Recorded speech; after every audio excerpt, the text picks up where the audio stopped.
El barroco es el arte del siglo XVII y principios del XVIII. Por extensión, este concepto se refiere también a la cultura de ese periodo. El término barroco se usó inicialmente de forma peyorativa, pues los tratadistas del neoclasicismo lo consideraban una deformación del arte clásico.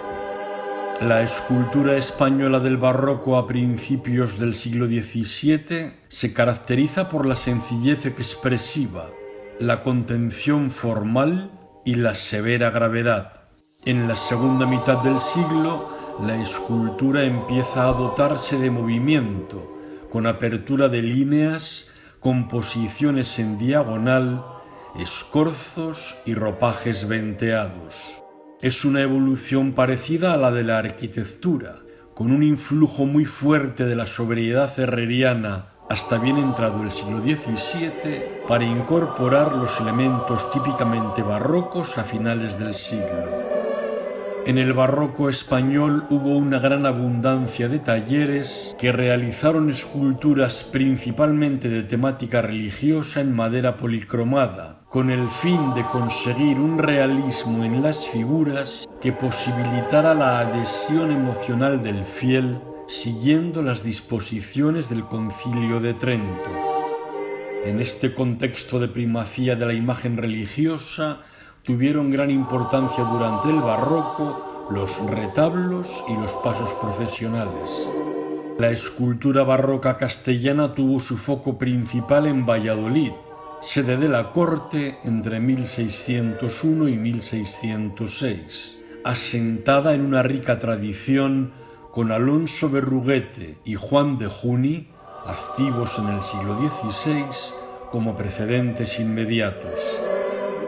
La capitalidad de la monarquía, aunque efímera, y el ambiente de impregnada religiosidad que se vivía en la ciudad fueron determinantes para que Valladolid se convirtiera en el núcleo aglutinador de los ideales de la Contrarreforma.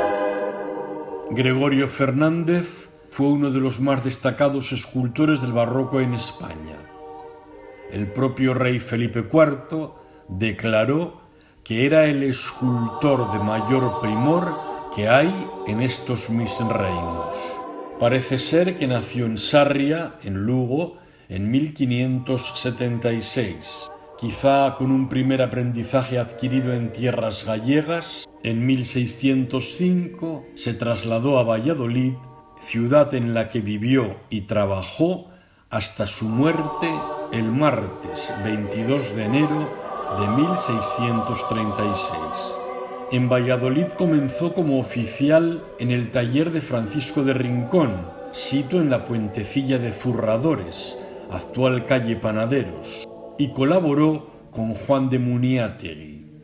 Cuando en 1608 muere Francisco de Rincón, Gregorio Fernández se hizo cargo de la tutela de su hijo mayor, Manuel, al que enseñó el oficio, lo cual revela su relación de amistad. En 1615 compró la casa taller que había sido de Juan de Juni, frente al desaparecido convento del Carmen Calzado, en la calle Paulina Arriet. La casa de Fernández fue además un dispensario doméstico en el que recibían auxilio pobres, mendigos y desvalidos. Las primeras obras de Gregorio Fernández revelan influjos manieristas en la línea de Pompeyo Leoni, para pasar enseguida a una pionera propuesta naturalista y de emotividad directa que caracterizó la escultura barroca española. El realismo con el que trató sus temas y personajes conseguía que el fiel se identificara fácilmente con lo representado. Destacó por su maestría para plasmar expresiones en figuras de gran verismo anatómico, con ropajes de rigidez metálica, de telas pesadas, quebradas en pliegues geométricos, similar al tratamiento de la pintura flamenca. Para acentuar el realismo, Gregorio Fernández utilizó postizos, ojos de cristal, dientes de marfil, uñas de asta o grumos de corcho para dar más volumen a los coágulos de sangre.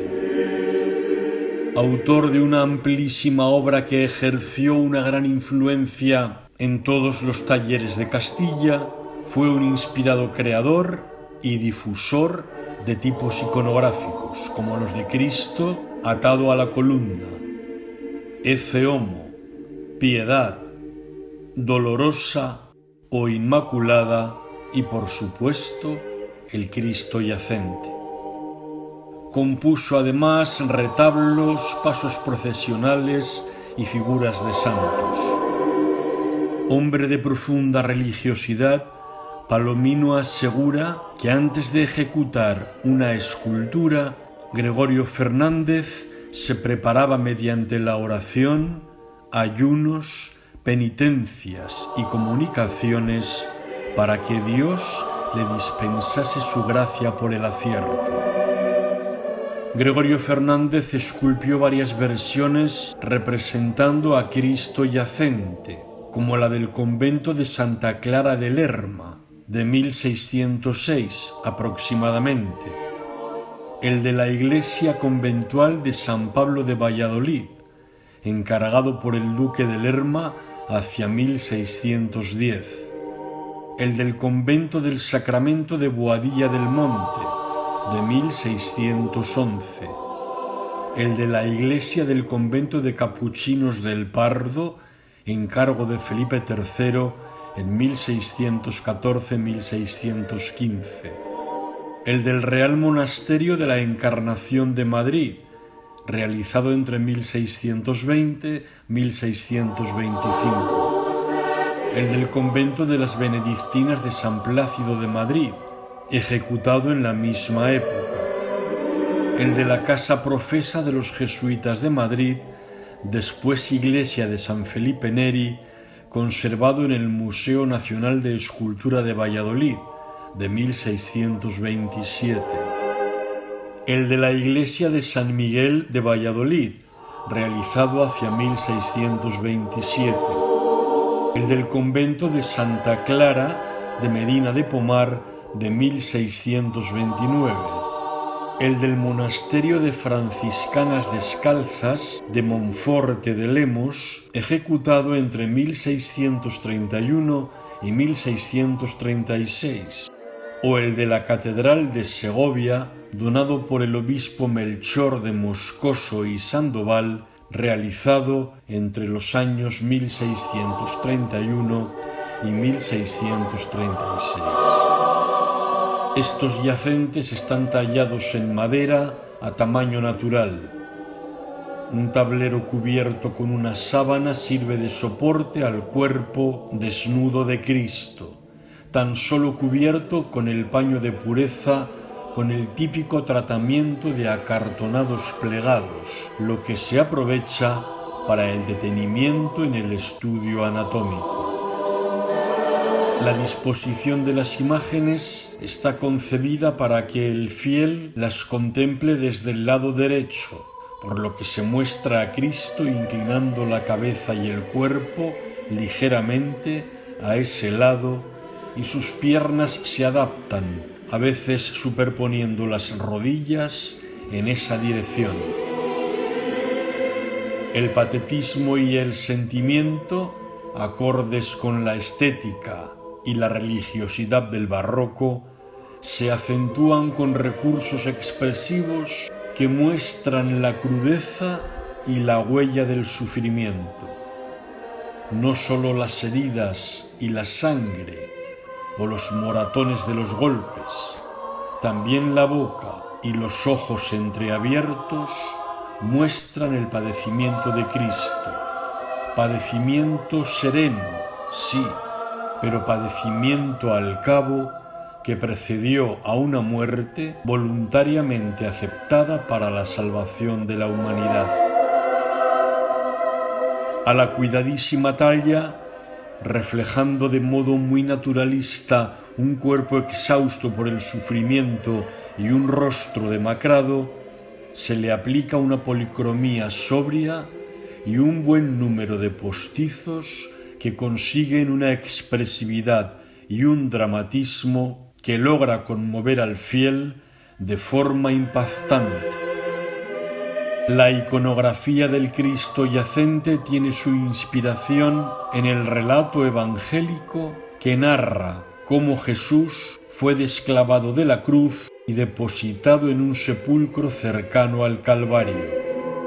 En la imagen de un Cristo yacente se muestra de manera directa e impresionante la condición humana de un Dios hecho hombre.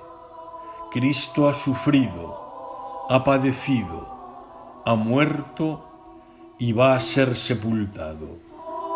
Es una imagen para el lamento, para la meditación, para la devoción, muy acorde con las propuestas trentinas y, en último término, para la esperanza en la promesa de la resurrección al ser perdonados los pecados mediante la entrega salvífica del Cordero de Dios que quita el pecado del mundo. Pues como escribiera Isaías, nuestro castigo saludable cayó sobre él, sus heridas nos curaron.